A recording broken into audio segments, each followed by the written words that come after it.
Ujian saya tuh ada hutang sekitar 2 miliar, Pak. Yang lebih banyak ngadepin itu debt collector tuh saya. Oh gitu justru ya? Iya. Oke, akhirnya berapa lama Ibu? Itu sekitar 8 tahun. Kondisi seperti itu 8 tahun? Iya. Saya saat itu, ya Allah, saya cetak rekening koran CV kami. Ya mutasi rekening lah ya?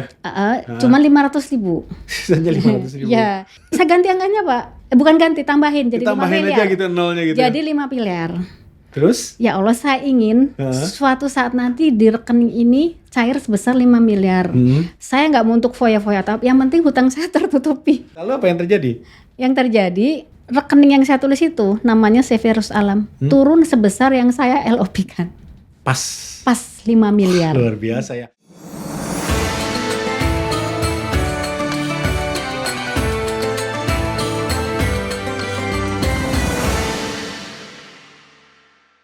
Masih dalam suasana Ramadan, kita mengharap keberkahan di bulan ini dan saya selalu menghadirkan narasumber yang luar biasa.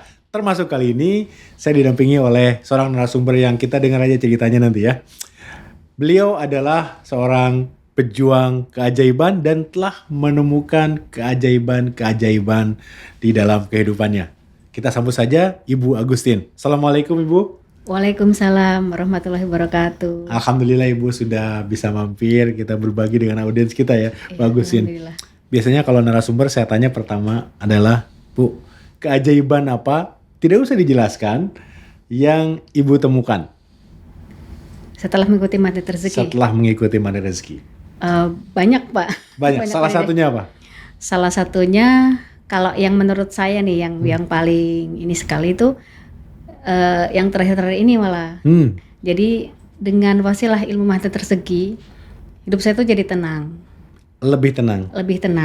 Kemudian saya tahu arti mencintai seseorang karena Allah. Ah gitu ya. Iya. Oke, luar biasa. Kita tahan dulu aja cerita tentang keajaibannya. Saya ingin tahu lebih dalam mengenai Ibu Agustin sendiri.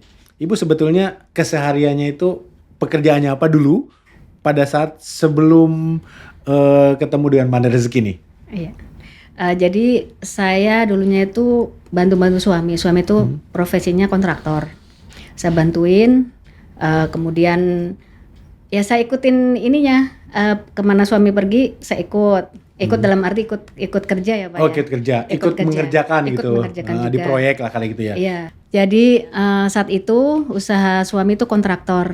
Kami selalu berdua. Kemudian satu ketika tuh awal-awal tuh bagus Pak. Ya kontraktor Proyeknya kan, banyak. Iya biasanya kan wah orang-orang kaya tuh. Iya. Proyek banyak. Yang akhirnya kita bisa beli mobil. Okay. Terus alhamdulillah bisa haji juga dari situ semua. Kemudian ujian datang. Ujian datang, ujian layaknya kepada seseorang yang sedang diberi rezeki atau ada hal lain tuh yang menurut Ibu diuji gara-gara ini? Awalnya sih seperti itu. Awalnya mungkin orang kan ada di atas, ada di bawah. Kadang-kadang seperti itu ya. Iya. Tapi setelah saya ikut pengajian, itu tuh ternyata ujian itu berawal dari dosa kita. Iya. Saya kemudian introspeksi diri, apa ya kira-kira dosa yang bikin saya diuji seperti ini. Ujian saya tuh ada hutang sekitar 2 miliar Pak. Hutang 2 miliar, tahun berapa? Tahun 2005. Dan Ibu perusahaannya di? Itu kontraktor. Di mana di lokasinya? Di Tegal. Oh di Tegal. Iya. Di Tegal hutang 2 miliar tahun 2005. Iya. Itu besar sekali Bu. Iya. Itu betul. bisa hutang sebesar itu kenapa itu? Lah itu untuk usahanya suami. Oh modal kerja. Okay. Dan nggak cuman itu, kita pun akhirnya karena gali lubang tutup lubang, akhirnya kita manfaatin kartu kredit. Oh gitu. Jadi nggak hanya cuman hutang yang RC, rekening koran atau ini yang berjangka itu, kita juga ada kartu kredit. Oh jadi untuk kebutuhan segala macam termasuk mungkin bayar hutang yang udah mau jatuh tempo itu dari kartu kredit? Iya, jadi kayak gitu, gali lubang tutup lubang. Jadi kartu kredit itu waktu itu Ibu bukan gaya hidup karena seorang pengusaha kontraktor, justru untuk nutupin itu? Iya. Waduh, Lah itu. makin terjerat ya Bu ya? Iya. Kemudian ya Allah, kok saya hidup seperti ini terus. Akhirnya itu mungkin saatnya kita kembali pada Allah. Nah, sebenarnya kalau bicara seorang atau keluarga pengusaha kontraktor, itu Ibu tuh benar-benar nggak punya uang gitu sampai menggunakan bank, atau sebetulnya punya kan harta kan gitu? Ada. Cuma kan nggak cukup, Oh, nggak kurang cukup. untuk membiayai itu usaha Ada solusi kami. lah dari bank. Iya, ada Oke. solusi dan dapat dengan mudah didapetin. Dengan mudah tanpa agunan sertifikat misalnya. Jadi cukup dengan SPK. Iya. Iya. Jadi modal kerja jatuhnya ya. Iya, begitu proyek cair, nah itu langsung dipotong. Langsung dipotong. Nah, Iya. kenapa nggak lancar? Maksud saya dapat pinjaman, kontraktornya kan jalan kan? Jalan. Nggak macet kan atau gimana tuh? Iya. Ceritanya gimana? Boleh tahu nggak? Lah itu kita juga terus flashback, itu dulu kenapa ya kok sampai di akhir project selalu kok nggak nutup. Oh, nggak nutup. Akhirnya kan hutang numpuk-numpuk. Kita nggak tahu Oke. itu nguapnya kemana. Nah itu sudah kita lewati. Kemudian kakak saya kan ada di perbankan juga, ngingetin, udah kamu stop. Gitu. Jangan ngambil lagi pokoknya. Iya. Oke. Lagian juga udah call 5 kan, nggak mungkin ambil lagi. Tapi kan berarti teror dong Bu dari sana sini, betul nggak sih? Iya. Terjadi itu. Terjadi. Ibu ngapain sama suami waktu itu? Yang lebih banyak ngadepin itu debt collector tuh saya. Oh gitu justru ya? Iya. Oh gitu. Iya. Nih bagi teman-teman ilmu menuju ya kebaikan tentunya ya. Nanti diselesaikan hutangnya. Gimana menghadapi debt collector waktu itu Ibu? Kan pasti serem-serem dong, bener gak sih? Iya. Gimana Bu? Ya kalau bayangin gitu sih deg-degan mesti Pak pada saat itu. Tapi bismillah, kalau nggak dihadepin nanti malah saya seperti lari gitu kan. Ya lari dari tanggung Pilihannya jawab. dihadapkan atau lari gitu ya? Iya, akhirnya ya udah dihadepin aja Ibu. Saya kan waktu itu masih nggak serumah, cuma berdekatan dengan Ibu sebelahan. Jadi udah hadepin aja, sama aja kamu dihadepin, kamu ngumpet juga sama aja. Sama aja ya. Iya, nggak ada penyelesaian. Akhirnya gini Pak, saya udah nggak bisa mentok ini, saya nggak punya apa-apa lagi. Dan itu sudah menjual aset-aset? Mobil, belum, lagi rumah. mau berusaha. Tapi kalau mobil udah habis. Mobil ada habis, tapi tanah rumah gitu masih ada rumah, dipertahankan masih ada walaupun tanah. hutang macet gitu ya? Iya. Oke, terus akhirnya? Udah terjual semua. Akhirnya terjual semua. Dan belum lunas. Belum terjual semua, belum lunas. Ibu masih ada dong rumah tinggal satu? Nggak ada. Nggak ada, Ibu tinggalnya di tempat adik. Kebetulan adik itu dia kerja di luar kota. Akhirnya rumah yang nempatin saya. Oh gitu. Jadi sudah habis-habisan juga masih belum lunas. Iya, betul. Terus gimana Bu? Terus itu suatu ketika saya kan minta petunjuk, ya Allah, tolong dong gimana sih caranya supaya saya bisa hidup lebih tenang tanpa hutang. Oke. Kemudian saya dengerin kajian, di situ tuh ternyata bahwa ujian itu dari dosa-dosa kita. Dan saya, dosa-dosa saya itu apa yang kira-kira yang paling bikin kok ujiannya seperti ini? Oh, riba. Karena saya main bank. Ya, juga karena waktu itu kan suami profesi ini ya kontraktor. Sholatnya juga sholat tapi cuma untuk menggugurkan kewajiban aja. Di lapangan juga gitu ya. Iya, jadi kadang misalnya iya, terus misalnya waktunya duhur mepet di jelang asarnya juga jelang maghrib. Nah dari situ, jadi diawali seperti itu nih, teman-teman masih ada seperti itu nggak nih? Itu salah satu ya Bu ya? Iya, jadi diawali dari perbaiki sholat dulu. Sholat dulu. Perbaiki sholat, alhamdulillah tuh kami tuh kompak. Saya dan suami, Bah, ayo kita harus berubah. Gitu. Gimana nggak kompak, udah terpuruk gitu ya Bu? Mau apa lagi sisanya di keluarga kita kalau kompak? Berarti kompak waktu itu. Kompak, alhamdulillah. Alhamdulillah ya. Dan alhamdulillah anak-anak pun yang biasa tadinya mereka hidup mewah, nggak protes juga. Oh nggak protes, ada anak berapa waktu itu maaf? Ada 2. Oh, 2. Masih kecil ya waktu itu, yang besar itu baru kelas 1 SD, kelas 2 maaf, yang adiknya TK. Oh masih bisa diarahkan lah ya, masih tidak bisa. terlalu rewel. Masih muda. Udah, akhirnya hari-hari kami itu nggak ngapa-ngapain, suami jobless, nggak punya pekerjaan, dan kita tuh untuk makan aja jual seadanya. Jual tuh maksudnya? Jual barang di rumah. Oh gitu ya, jadi sales barang pribadi. Iya. Biasanya cepet tuh, iya, jadi karena jual murah. Sempat dari kontraktor tuh beralih profesi jadi suami kan suka kuliner, sempat buka kuliner. Oh sempat buka kuliner waktu itu. Jadi satu persatu set meja itu dijual buat makan. Oh jadi selagi jadi kontraktor itu iseng buka kuliner, itu pun mulai dijual gitu. Iya. Oh gitu. Karena kalau usaha sedang collab gitu kan usaha apa aja, uang tuh larinya nggak nggak teratur kan. Iya, memanagenya pun udah akhirnya modal untuk kuliner masuk ke cicilan sedikit-sedikit.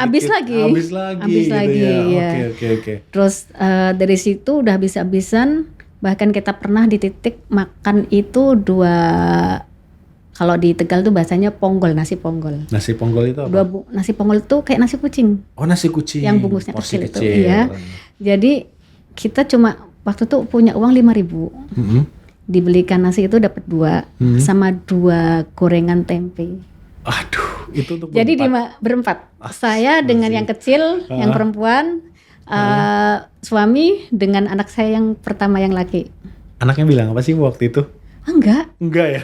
Enjoy aja. Enjoy aja. Iya, malah senyum-senyum aja, malah menikmati. Jadi enggak, itu kan kedua orang tuanya. Iya, saya kasih ya Allah, mereka tadinya yang makan enak, biasa makan di resto, kalau misalnya weekend kemana terus makan apa itu tuh sampai ya Allah cuma makan sama tempe orek aja.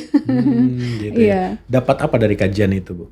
Selain tadi ternyata dosa-dosa kita yang menyebabkan itu, akhirnya seperti apa yang Ibu lakukan? Itu kita perbaiki diri masing-masing, sholat diperbaiki juga, selain wajibnya juga sunah-sunahnya kita istiqomahin untuk sholat duha, sholat tahajud. Pokoknya intinya mendekat diri sama Allah. Banyak waktu juga kan? Banyak waktu luang. Jobless, tidak ada pekerjaan gitu ya. Oke, akhirnya berapa lama Ibu? Itu sekitar 8 tahun. Kondisi seperti itu 8 tahun? Iya, 8 tahun. Waduh. Dan keluarga nggak ada yang tahu. Oh gitu. Padahal ibu satu rumah. Oh gitu. Ibu satu rumah? Bukan satu rumah. Beda. Cuma satu ini berdekatan. Ya, satu pintu. Ya, di kampungan gitu ya, dekat-dekatan keluarga ya. Iya. Maksudnya 8 tahun Ibu menjalani itu sama suami dan anak? Iya. Nggak ada yang tahu? Nggak ada. Emang kenapa kelihatan dari luar memang mantan orang kaya, misalkan ya kontraktor di kampungan kayak gitu ya. Terus tiba-tiba gitu nggak kelihatan? Kita nggak mau nunjukin ke orang aja, maksudnya nggak mau dibelas kasihani juga. Oh gitu. Itu saya tuh kalau mau bayaran sekolah anak aja, itu tiap kali mereka mau terima rapot. Oh baru bayaran? Baru bayar. Rapel lah di ujung. Iya, sampai anak saya, Mah yang besar tuh, Mas malu, yang lain tuh mesti tiap bulan dapat kartu SPP. Iya. Saya nggak pernah. Terus udah yang penting tiap kali ambil rapot dibayar. Iya. Itu Ibu hidup dari apa waktu itu dengan suami?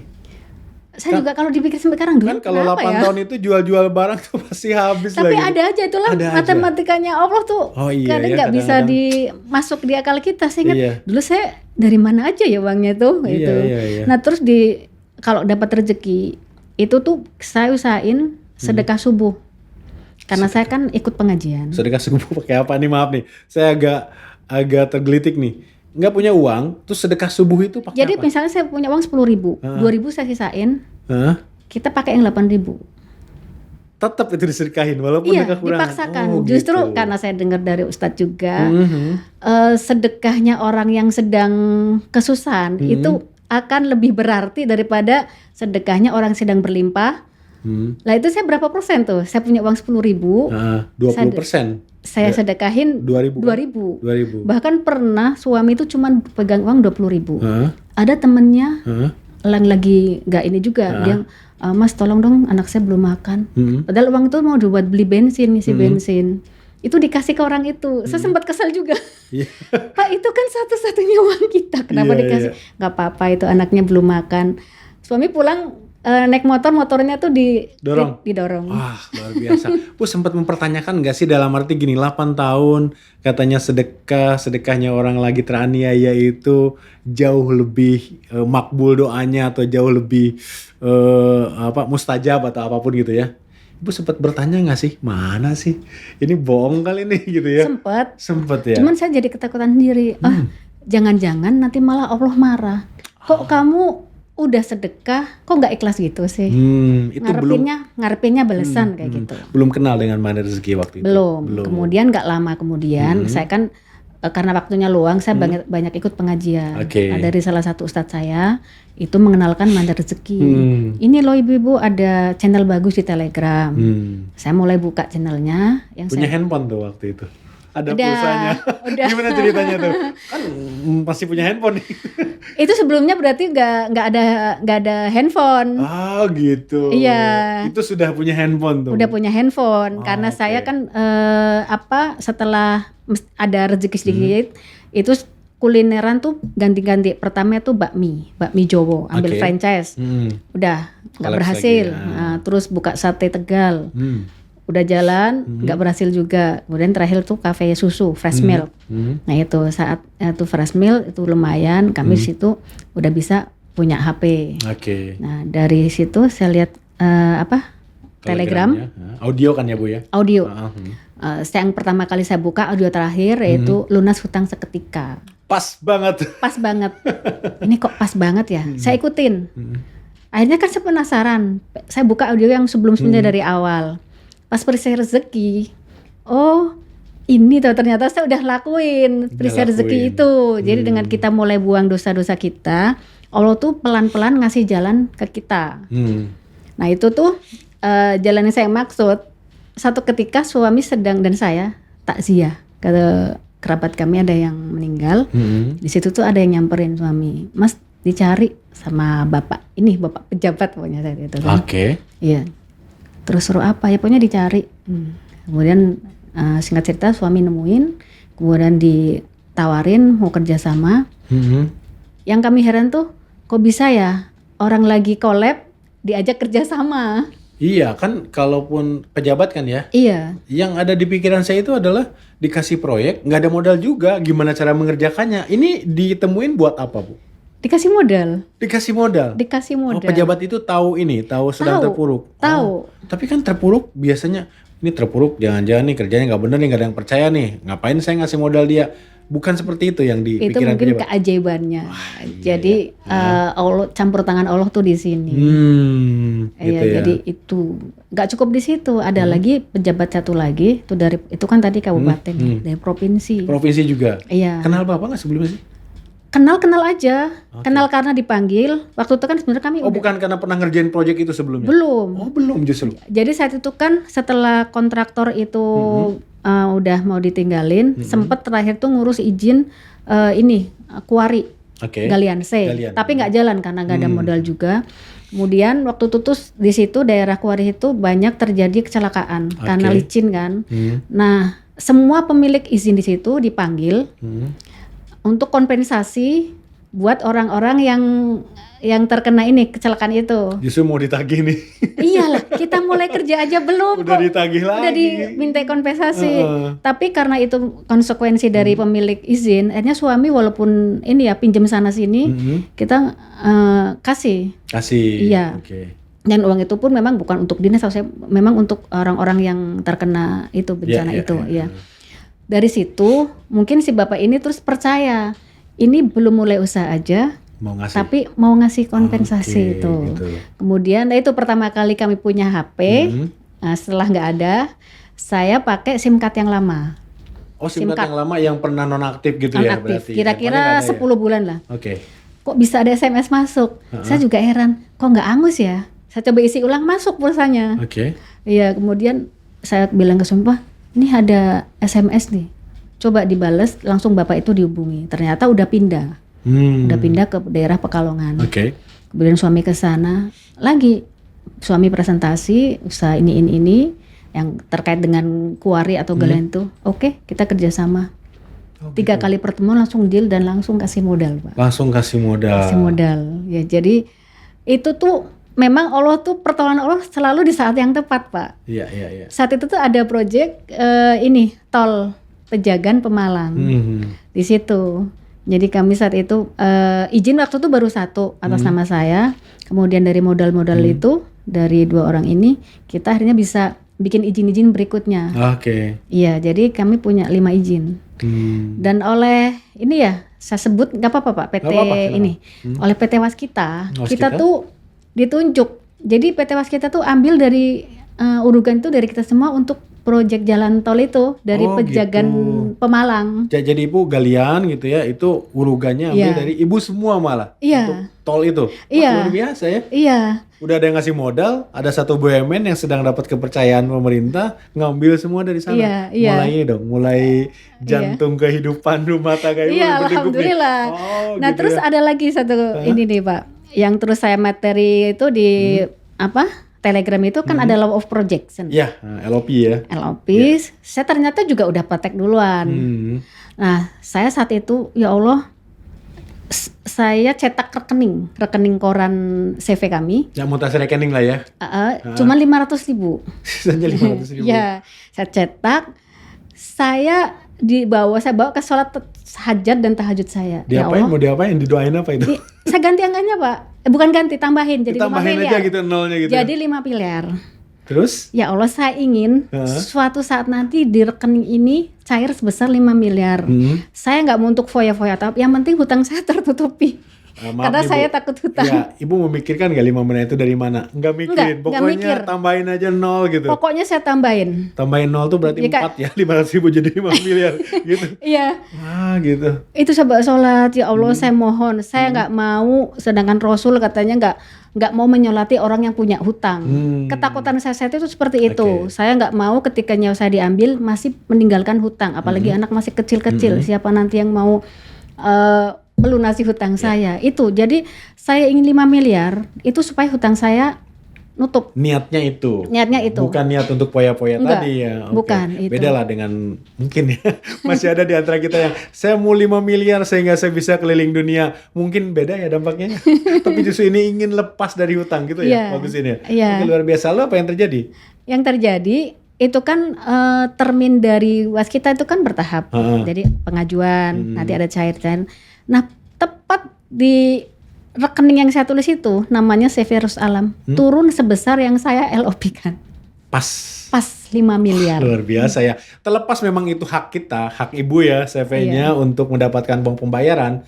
Tapi yuk pas gitu. Pas di CV itu kan kami kan beberapa izin kan nama pribadi.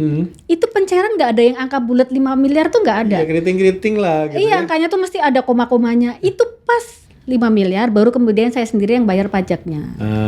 Gitu iya, ini saya nulis dulu di rekening ini dari 500.000 jadi 5 miliar. Kejadian 5 miliar. Luar biasa sekali dan itu ibu LOP kan sifatnya ya. Iya, gitu ya. jadi tambah yakin ilmu rezeki itu. Oh ini ternyata saya udah praktek duluan, saya makin yakin dengan ilmu mantap rezeki itu. Kemudian saya makin penasaran, saya ingin makin mendalami ilmu mandat rezeki. Kemudian saya juga ikutin nggak cuma di Telegram, terus di seminar waktu itu seminar gitu ya. Iya. Dan ibu sampai sekarang itu udah makin bertubi-tubi yang keajaibannya. Tidak ada lagi keterpurukan yang lain gitu ya. Iya. Jalan gitu ya, aman ya. Iya, bahkan karena sudah tahu polanya LOP seperti apa, jadi bisa kayak disengaja. Gitu. Menyengaja LOP pengen apa gitu. Iya. Pernah nggak kalau di teman-teman Mada Rezeki itu katanya ya ada rezeki dibungkus gitu ya oleh bungkus permen gitu ya, gitu. Kadang-kadang musibah atau apa. Ada. Sempat nggak ada lagi? Ada. Oh, ada kalau juga? Itu kejadiannya kita udah usaha kuar itu udah jalan. Oh, udah jalan. Udah jalan. Itu salah satu alat berat kami. Itu ada yang bakar. Ada yang membakar, bukan terbakar. Taunya kan? Itu terbakar. Awalnya taunya terbakar. Ternyata? Tapi banyak kejadian di situ yang itu nih bukan nggak sengaja, tapi ada kesengajaan. Iya. Persaingan usaha berarti persaingan salah usaha. satunya gitu ya. Iya. Iya. Nah, justru saat itu yang ngingetin anak saya kan dari kecil ikut anak yang paling kecil, yang bungsu ikut ini. Itu pas papahnya habis terima telepon dari adiknya yang ngasih kabar kan adiknya. Terus ini tuh namanya POC.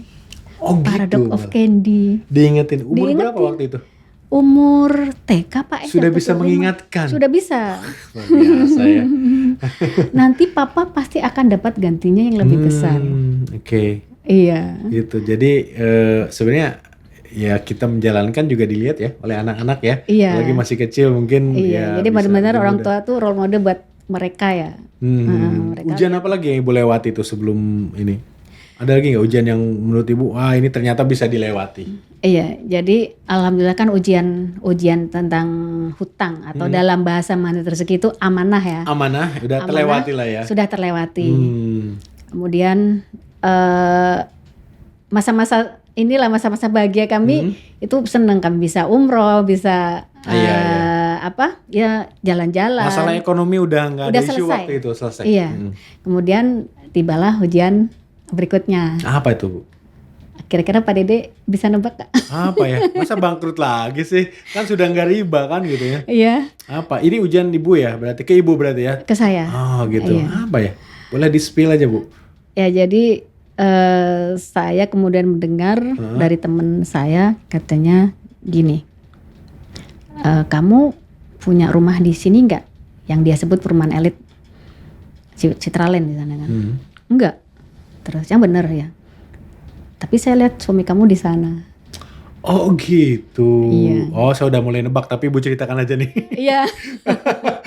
Udah mulai nyambung sekarang. Oh iya. sih. Terus cuma dia mau ngomong tuh kayak takut, kasihan, antara takut, kasihan, nggak tega. Udah ngomong aja nggak apa-apa. Tapi saya udah nebak, ini mesti mau ngomong ini nih. Dia langsung bilang sama perempuan lain kayak gitu. Gitu. Iya. Jadi ya karena tadi ekonomi sudah membaik, ada lebih gitu ya.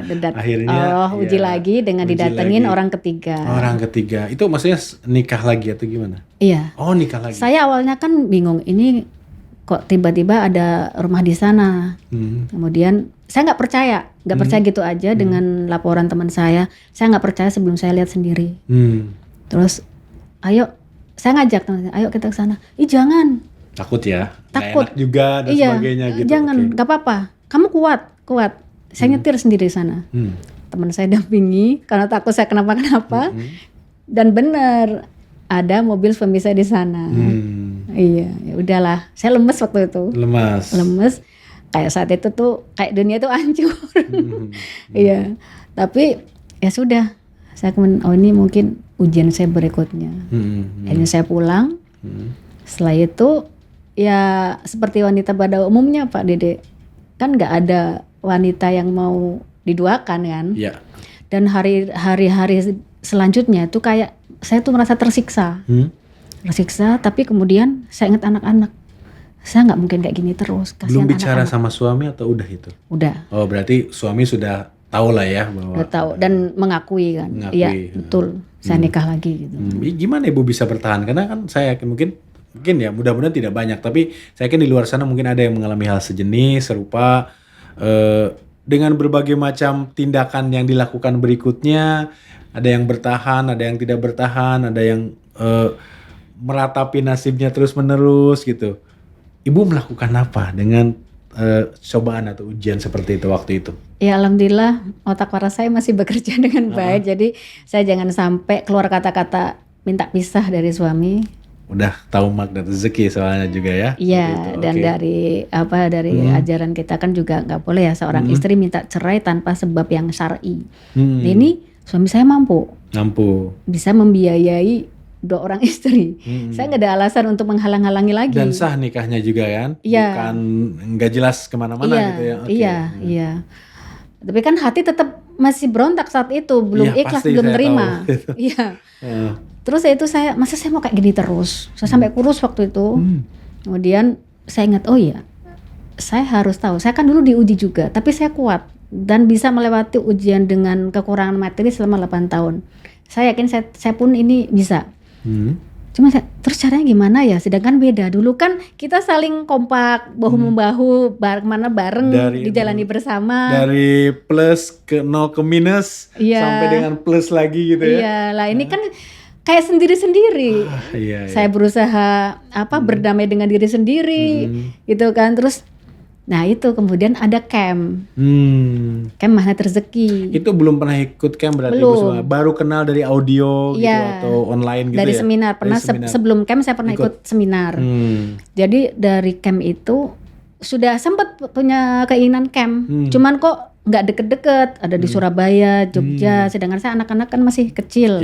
Nah ini kalau Bandung kan deket dari Tegal, terus anak-anak juga yang waktu itu 2 anak saya yang pertama kedua tuh di pondok, akhirnya saya ajak anak yang kecil, dia ikut saya camp.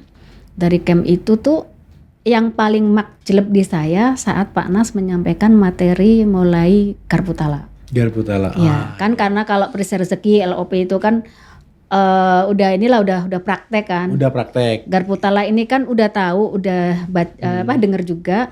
Cuma kan ini secara offline-nya. Jadi di situ tuh ternyata ketika kita ingin keajaiban, maka yang harus kita hilangin tuh sariawan hati kita dulu. Iya itu. Iya. Sariawan hati. Sariawan hati saya itu apa ya? Oh iya. Jadi sariawan hati itu yang menurut saya ini yang sariwannya itu saya nggak mau terima takdir saya. Belum mau saat itu. Belum mau menerima takdir bahwa kenyataannya suami saya nikah lagi. Saya coba, ya oke, saya akan coba ridho, ikhlas dengan takdirmu. Takdirnya Allah maksudnya. Begitu. Tapi kan nggak cukup di situ. Masih aja. Terus saya harus ngapain lagi? Terus saya ingat, apa lagi ya? Oh iya. Terus saya malamnya kan ada ini praktekan Garbutala itu. Saya dapetin ayatnya juga pas banget Pak. Ayatnya itu surat Fussilat ayat 30 yang kira-kira artinya itu jangan takut dan jangan bersedih karena Allah bersama kamu. Dan kau akan dijanjikan surga. Gitu yang level galau yang tadinya entah berapa itu langsung turun ya? Langsung turun set. Oh ya sudah, berarti saya harus sabar. Intinya saya harus sabar. Saya dulu juga bisa sabar ketika punya amanah atau hutang. Kenapa enggak ini? Ini juga harus saya berusaha. Harus berusaha sabar. Oke, saya sudah ridho, sudah sabar. Terus ada lagi kan harus di sesi panas kan ada sholat tobat. Dan kita sholat tobat untuk ya? Iya, untuk orang yang menyakiti kita, orang untuk orang yang menyakiti. Betul. Iya, nah itu saya sholat tobatin semua tuh. Awalnya tuh gak mudah Pak Dede sholat tobat untuk orang yang menyakiti kita. Tapi kan saya harus bisa. Orang yang menyakiti, orang terdekat lagi. Iya. Wah itu luar biasa, double itu Bu. Iya. Tapi bisa. Kalau untuk suami itu saya mudah memaafkan. Mudah memaafkan. Iya, karena gimana pun kan dia suami saya. Saya mau kemana lagi? Ada historis juga lah, berjuang bersama juga. Iya. Terus, kan saya nggak hanya lihat satu kelemahan menutupi kebaikan yang lain. Jadi untuk menimbulkan rasa syukur saya juga saya ingat kebaikan-kebaikan itu kan. Iya. Nah terus saya Garbutala lagi kan waktu itu dikasih 3 kalau nggak salah 3 kali persoalan. Biasanya 3 kali gitu ya. Persoalan pertama saya itu yang paling tinggi dulu level galaunya. Yang kedua jadi saat saya lagi camp itu suami lagi pergi umroh dengan yang sana. Gitu. Saya gini, ya Allah, mereka sedang umroh, saya juga pengen dihibur. Tapi yang lebih, masih ada keinginan yang lebih dari mereka itu. Masih ada. Apa ya? Galaunya itu apa ya? Boleh dibilang gak sih bahasa umumnya iri? Iri, iya. Gitu ya? Iya, jadi iri. Saya pengen dihibur tapi yang melebihi dari mereka. Terus, ya itu pas itu kan Pak Nat cerita yang ini ya, mihrab Siti Maryam. Makanannya luar biasa di mana gitu ya? Yang itu bukan ya? Oke. Saya kok kepikiran ke situ. Mihrab Siti Maryam kan ada di Masjidil Aqsa. Iya. Saya belum pernah ke sana. Saya pengen ke sana. Langsung saya itu dadakan itu saya Garbutala kan. Saya pengen ke Masjidil Aqsa. Saat itu ketemu ayatnya pas banget. Apa? Al-Isra ayat 1. Itu memang tentang Masjidil Aqsa. Iya. Saat itu saya nggak ngafalin, cuman saya baca terus itu. Nah itu camp itu bulan Februari, bulan Juni saya berangkat beneran. Berangkatnya itu konteksnya apa sih Bu? Maksudnya Ibu sengaja karena pengen itu jadi mengeluarkan uang buat kesana atau ada event gitu ya? Iya. Jadi kebetulan, tapi nggak ada yang kebetulan ya Pak. Memang Allah sudah atur ya. Iya. Jadi di grup anak saya di pondok, orang tuanya ada yang biro. Itu kok ada flyer liburan ke Palestina, Mesir sama Jordan. Saya nggak pikir banyak, saya langsung daftar. Saya nggak tahu nanti uangnya dari mana, pokoknya saya DP. DP gitu. DP-in. Dan berangkat akhirnya. Berangkat. Tapi situ pun ceritanya ada keajaiban lagi Pak. Jadi saya DP-in, saya kan nggak pamit suami. Saya langsung DP-in, tiba-tiba pas giliran pelunasan saya nggak ada uang. Nggak ada uang? Tapi kan udah baik-baik saja waktu itu ekonomi, bukan? Iya, cuman kan ada uang pun bukan untuk bepergian gitu ya, karena saya daftarnya tuh 5 orang Pak.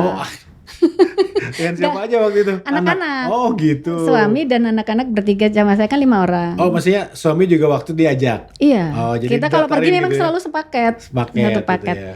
Didaftarin, akhirnya saya dengan takut-takut saya bilang Pak, saya tuh sebenarnya daftar ini, tour ini. Udah DP lagi gitu. Udah DP.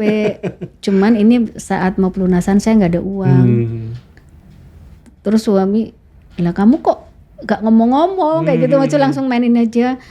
Ya mungkin saya juga salah kan. Iya, ya karena tadi emosi sesaat. Ya pengen, tapi ya sudahlah. Akhirnya saya bilang ke pihak biro, Bu mohon maaf kayaknya saya nggak bisa lanjut. Uang ibu hilang loh.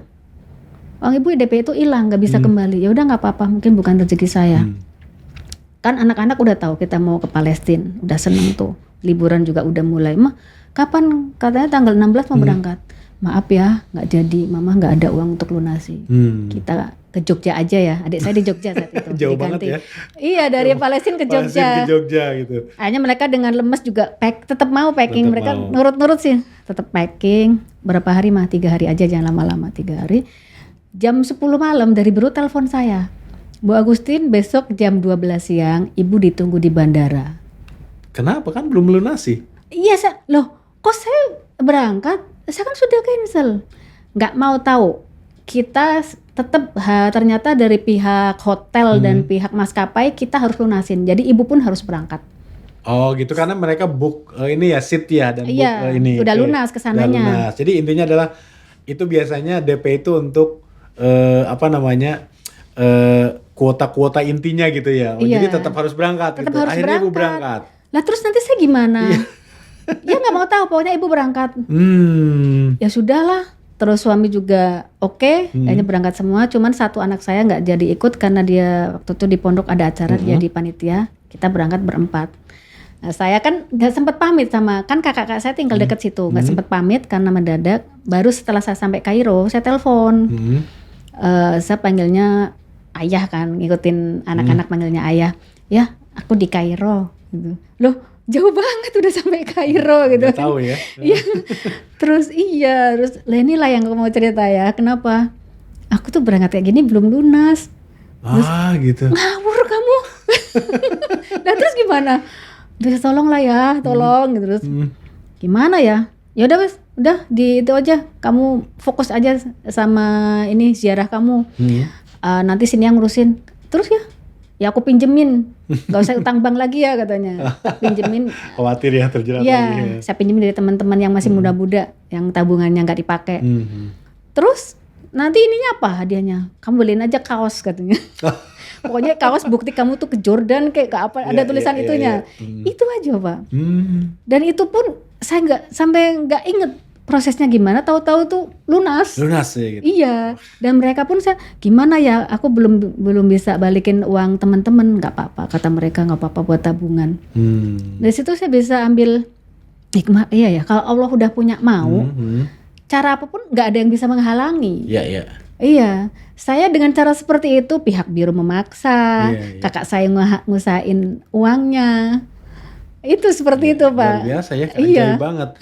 Setelah dari Palestina kembali lagi, udah ikhlas dong Bu? Sesaat. Sesaat ya. Terus gimana ceritanya? Masih belum. Terus saya ingat-ingat lagi ilmu MR kan, apa ya? Akhirnya saya ini lagi ke ilmu garis kebenaran. Iya.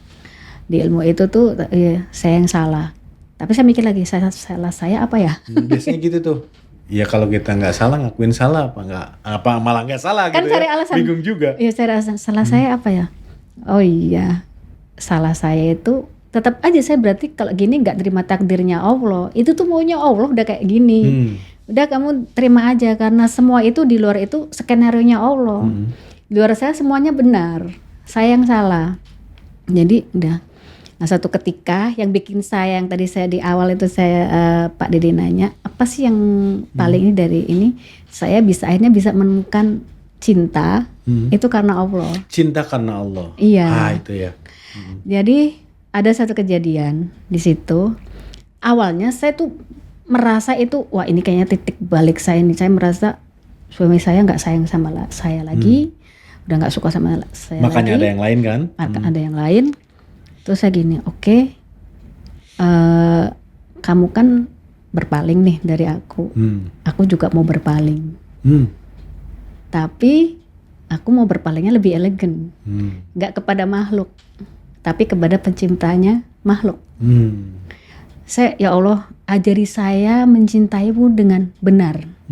Saya ingin, saya bisa mencintaimu dengan benar, karena selama ini itu cuma di mulut aja, seperti itu. Nah itu, terus misalnya suami dari mana terus pulang gitu, kan kadang ada rasa dia dari mana juga nggak tahu. Di sana terus ya? bukan ke kantor, tapi di sana ya gitu. Ya kepikiran saya apa sih gitu. Ibu yang Ibu lakukan apa? Kalau misalnya pengaruhnya setan tuh jangan diladenin kayak gitu kan, bisikan gitu setan ya. kayak gitu.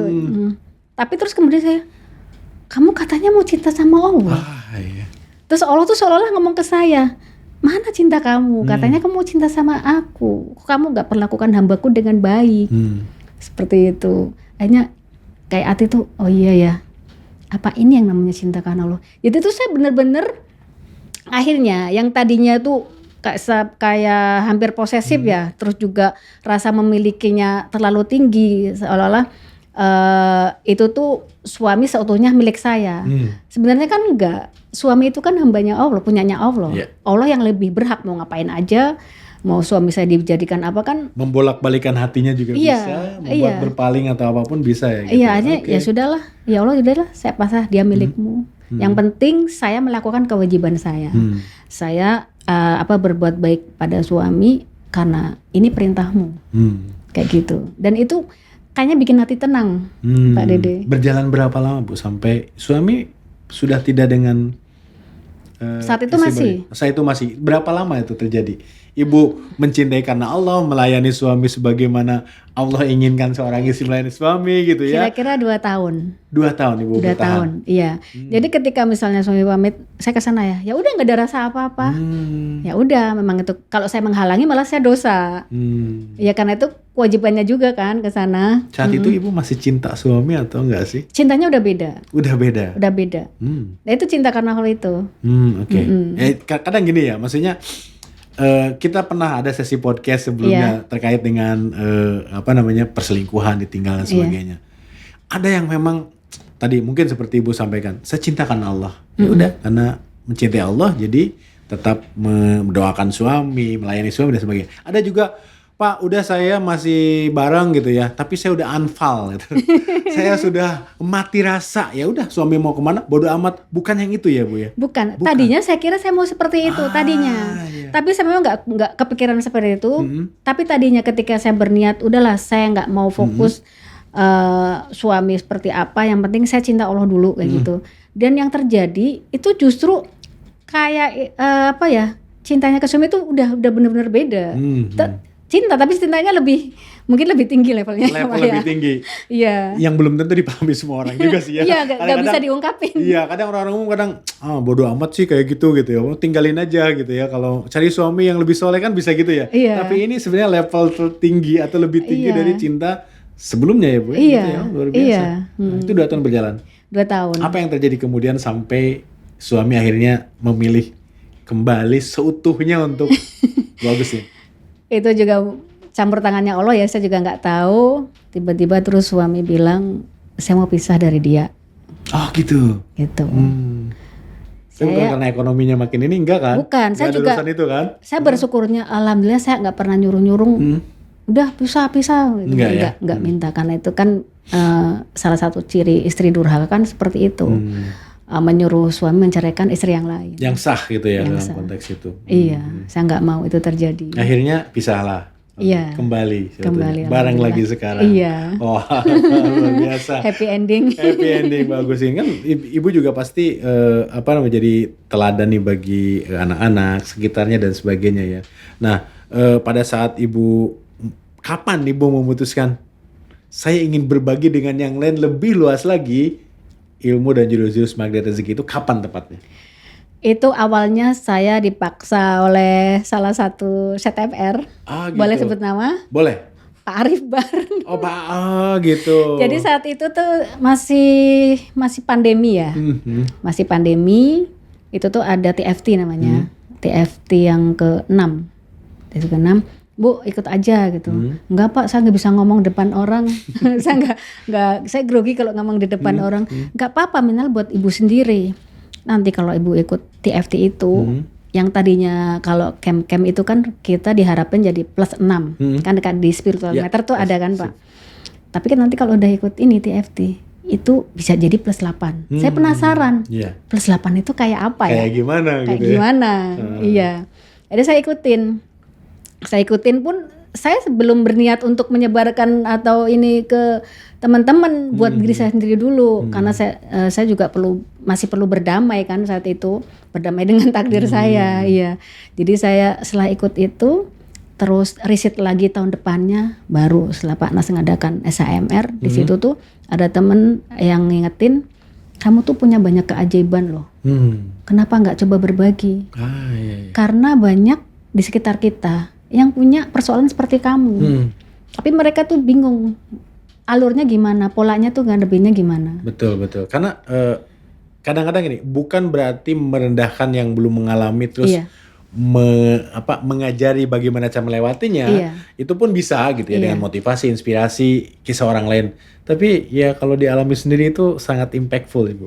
Iya, gitu, jadi bisa merasakan empatinya luar biasa. Iya, jadi ketika mungkin yang ada orang yang persoalannya sama dengan saya, ketika saya jelasin nih lo gini-gini, mereka kan lebih mudah percaya karena saya jalanin, nggak cuma ngomong doang kan. Iya, ngomong doang. Coba kalau terjadi gitu. Coba kalau kamu yang ngalamin kayak gitu kan. Walaupun belum tentu salah gitu ya, tapi kadang-kadang pernah merasakan seperti ini nggak? Kalau sama-sama pernah, oh berarti dia pernah juga, oh berarti dia bisa gitu ya, minimal dia bisa, masa saya enggak gitu ya. Oh itu yang terjadi, akhirnya Ibu jadi CTMR. Jadi CTMR. Mulai itu berbagi. Itu udah berapa lama? Sekitar dari pandemi itu 2021 ya Bu ya? 2021, cuman ada, berarti saya mulai ikut itu 2022. Yang mulai ada SHMR. Iya, risetnya 2022. Kemudian mulai pokoknya awal ada SHMR itu. Awal ada SHMR. Berarti 2 tahunan ya lebih ya? Iya. 2 tahunan. Sempat ada beberapa kali kosong karena off, karena di tanggal itu saya nggak bisa. Iya. Berarti kan kalau jadi trainer atau CTMR itu kan membantu orang lain mendapatkan keajaiban, atau keajaiban itu melalui ya mungkin wasilahnya kita gitu ya. Memberitahu mereka, mengajarkan mereka jurus-jurus, menemani mereka gitu ya. Ibu pernah menemukan hal luar biasa nggak, keajaiban dari komunitas Ibu yang pernah Ibu bareng-bareng bantu dengan CTMR lain? Seperti apa? Boleh ceritakan nggak? Ada. Jadi saat itu tuh ada teman kakak saya, dia itu persoalannya sama, hutang juga. Itu tuh menganggap. Maaf nih, setelah Ibu atau sebelum Ibu? Setelah ya berarti ya? Setelah saya. Oke, hutangnya itu di sana. Oke. Hutang, terus dia juga udah ikut seminar MR. Udah ikut juga? Udah ikut, tapi belum ikut camp. Dia tuh terus datang ke saya, Bu, saya mau jual aset karena saya nggak pengen hutang terus menumpuk terus. Saya juga pengen buka perisai saya pengen nutupin semua hutang-hutang saya di bank. Nah harapan saya cuma sama Ibu. Ibu kan suaminya pengusaha. Saya lihat-lihat kayaknya yang mampu beli dengan harga sekian suami Ibu. Saya tuh kenapa kok bisa, padahal kan saya belum, terus secara usia dia jauh di atas saya kan. Saya langsung ngucap, abis itu saya nyesel juga. Bapak nggak boleh ngomong kayak gitu, nggak boleh berharap ke manusia, nggak boleh berharap ke saya. Saya kan juga harus minta izin sama suami. Ya kalau suami saya dana sih mungkin ada, cuman kan buat yang lain. Jadi berharap aja sama Allah. Ternyata itu masuk di pikiran dan hati beliau. Terus, oh iya maaf ya Bu ya, maaf. Itu lewat WA. Maaf Bu, saya udah ganggu Ibu. Satu lagi saya mau nanya, ilmu MR mana sih yang saya praktekin? Gitu ya. Iya karena dia kan udah ikut seminar. Terserah Bapak. Saya udah ini loh berusaha buka perisai. Oh ya udah alhamdulillah. Terus udah lama nggak kontak. Tiba-tiba WA saya. Bu terima kasih ya. Terus kenapa Pak? Saya praktekin. Dan dari kata-kata Ibu yang bilang jangan berharap pada manusia, berharap pada Allah. Dia dapat keajaiban. Yang dia praktekin tuh disiplin kata. Oke. Ya, dia praktek disiplin kata. Itu tuh ajaibnya, dia ketemu orang di jalan. Tahu-tahu tuh mau beli aset dia, gak kenal sama sekali. Itu gimana ya kalau logika manusia itu gitu kan, manusia kenalnya dari mana, mungkin iklan juga enggak gitu ya. Iya, ketemu di jalan. Papasan, terus berhenti, cita-cita, akhirnya kemudian sampai ke tujuannya. Saya sebenarnya mau jual aset ini gitu. Oh iya, di mana? Disebutin cocok. Udah selesai. Sudah selesai gitu ya. Iya. Luar biasa ya. Iya, terus cerita ke saya. Iklan berbulan-bulan juga nggak ada yang nyangkut, nawarnya luar biasa rendah. Iya. Ini deal di begitu jalan. praktekin salah satu jurus aja, Masya Allah. Tapi impactnya adalah maksud saya adalah dia pernah mengikuti Mari Rezeki, tahu dampaknya, percaya itu, dan sempat ke ibu dan ibu ingatkan gitu ya, berharap ke Allah, mungkin mereka menggantungkan hidupnya ke Allah, akhirnya pertolongan datang. Gitu. Ada lagi yang mau bunuh diri, Pak. Sampai seperti itu. Jadi yang kan mau bahaya bunuh ya, Bu, maaf nih ke audiens ya, bahwa kadang-kadang gini, kadang-kadang kalau kita mencoba menolong yang mau bunuh diri, begitu masuknya salah itu malah kita berkontribusi untuk membuat orang itu makin yakin untuk bunuh diri kan. Ini bukan untuk ditiru, dicontoh. Kalau ada yang merasa bahwa ini desperate dan sebagainya, ya silahkan hubungin komunitas-komunitas yang bisa memberikan pertolongan kita ya. Termasuk mungkin ya ini ceritanya ya, Bu Agusin, gimana tuh? Yang mau bunuh diri itu ibu kenalkah? Bagaimana menghubungi ibu? Dan akhirnya gimana? Boleh ceritakan nih? Jadi yang mau bunuh diri bukan orang yang konsultasi ke saya, tapi adiknya. Oh, adiknya. Ya. Bu, saya punya satu persoalan. Jadi intinya adiknya itu kecewa dengan keluarganya, sampai dia mau bunuh diri. Terus saya harus gimana ke adik saya? Sedangkan dia tuh orang introvert banget. Tertutup, terus nggak mudah dibilangin halus. Pokoknya reaksinya tuh orang tuh nggak bisa tahu dia ini sebenarnya mau terima nasihat apa enggak.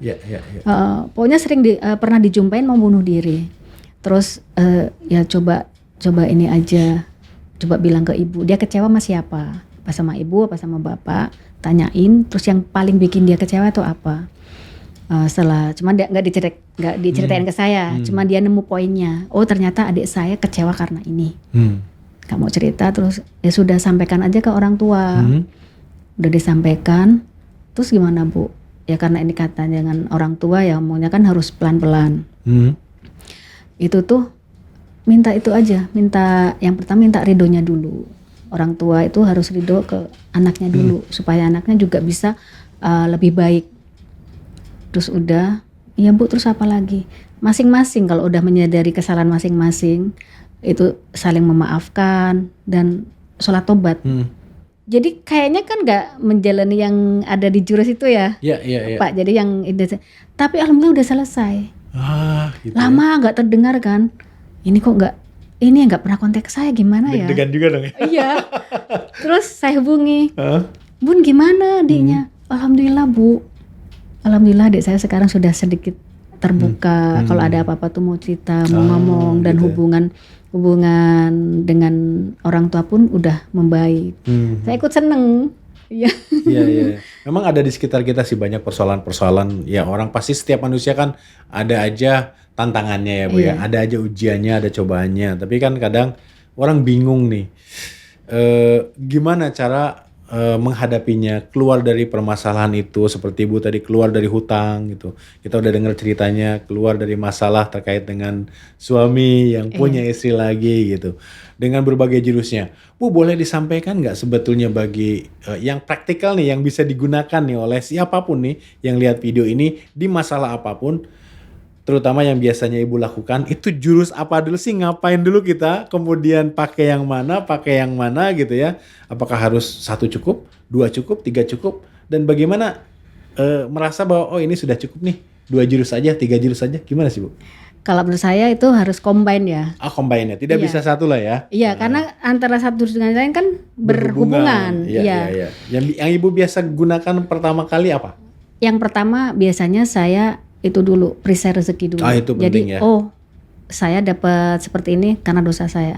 Itu coba introspeksi diri. Terus udah itu sholat tobat. Sholat tobat. Akhirnya dari saya belajar MR ini pun seperti habit. Sholat tobat tuh jadi habit saya akhirnya. Iya. Saya misalnya habis marahin anak, saya langsung sholat tobat. Satu dosa, satu sholat tobat, kena panas gitu ya. Terus saya kesel sama suami, padahal suami mungkin nggak tahu karena saya simpen di hati, saya langsung sholat tobat. Iya, jadi itu. Suami mengamalkan juga nggak sih? Iya. Mengamalkan. Anak-anak udah terbiasa dari kecil malah ya. Terbiasa. Suami gitu. Juga STMR. Kami STMR, terus anak-anak juga tiap kali event MR itu seringnya asal dekat, terjangkau, Jakarta, Bandung, mana itu Jogja, selalu minta hadir. Iya. Gitu ya. Itu jadi pertama itu hilangkan dosa dulu, introspeksi, terus sholat tobat, terus kemudian memaafkan. Kalau saya tuh kebalik, orang kan biasanya nggak mudah memaafkan ya. tapi mudah minta maaf karena itu. Udah minta maaf itu karena kebutuhan kadang-kadang. Iya. Iya. Kalau saya tuh mudah sekali memaafkan. Justru itu ya. Iya. Jadi saya diajarin sama guru saya yang lain gimana supaya mudah memaafkan kesalahan orang. Itu tuh kembali lagi semuanya itu yang mengendalikan itu Allah, bukan dia. Dia dikirim Allah ke kamu berlaku seperti itu, ya maunya Allah buat negur kamu. Jadi juga ada ilmu ini kan cermin ajaib di situ kan. Kenapa Allah hadirkan orang seperti itu? Bisa jadi kamu juga seperti itu. Iya. Diri kita dulu yang dilihat gitu ya. Iya. Iya, semua itu atas kehendak Allah. Atas kehendak Allah. Ya apapun lah ya, kita kehilangan apa dan sebagainya pasti ada sesuatu di balik itu. Iya. Jadi memaafkan akhirnya gitu. Iya. Terus tadi garis kebenaran. Jadi beranggapan kita yang salah. Di luar kita yang benar. Selalu itu. Kalau udah ingat itu, udah ego kita jadi turun. Ya. Kemudian yang jelek lagi tuh yang RFF itu. Release, forget, and forgive. Jadi apa yang sudah pernah kita lakukan, apa yang orang lakukan ke kita, pokoknya mulai dari nol ya gitu ya. Iya. Kita berjalan ke depan gitu ya. Iya. Dan itu tidak mudah. Perlu latihan nggak sih Bu yang seperti itu? Perlu ya. Iya, kalau yang makanya training itu kan untuk itu. Kalau bahasa syar'inya riadoh mungkin ya Pak Dede. Jadi riadoh itu perlu terus dilatih. Oke. Dan yang paling itu ya kekuatan doa. Kekuatan doa. Iya, kita harus selalu berdoa, minta sama Allah. Tetap ujungnya kan Allah ya. Bismillah. Mau apapun, mau keluar dari manapun, mencapai apapun, ya Allah yang menggerakkan semuanya gitu. Iya. Oke, luar biasa Bu Agustin. Kalau ada teman-teman yang kadang-kadang ini suka komentar, dan saya sebagai hostnya juga yang megang channelnya kan tidak dalam kapabilitas untuk menjawab semua komentar itu.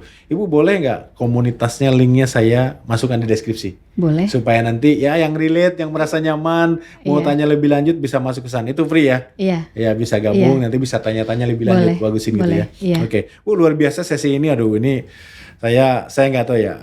Mudah-mudahan banyak orang tidak mengalami hal yang sama. Kalaupun iya kan tahapan-tahapannya tadi sudah disampaikan. Nah mungkin masih ada teman-teman di luar sana yang berjuang atau memperjuangkan keajaibannya sendiri nih. Entah terlilit hutang, entah ada masalah dengan keluarga, suami, istri, atau anak dan sebagainya. Yang nggak tahu nih bagaimana, dan mungkin ya putus asa bisa jadi gitu ya.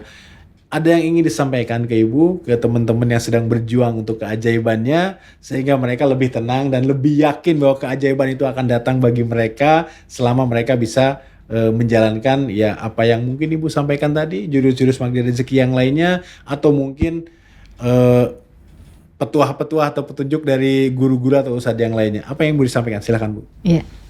Jadi dalam hal ini saya tidak bermaksud untuk menggurui, cuma dari pengalaman saya bahwa ketika kita menerima suatu yang musibah atau itu sesuatu yang tidak ingin kita kehendaki, itu pertama kali yang kita harus sadari itu adalah takdirnya Allah.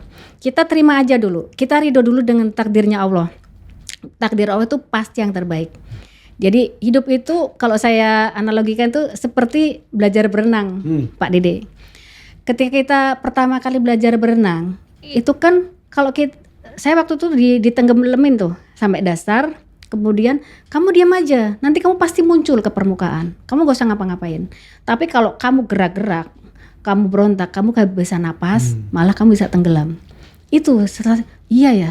Ketika kita bisa terima takdir, ridho, ikhlas dengan takdir kita, maka yang akan terjadi udah enak aja, ikuti alurnya, ikuti arusnya Allah. Tapi ketika kita berontak, kita nerima kok harus aku seperti ini, kenapa Allah uji aku seperti ini, itu justru yang akan kita makin dalam kan penderitaan kita. Betul. Makin tenggelam kalau di kolam renang itu kan.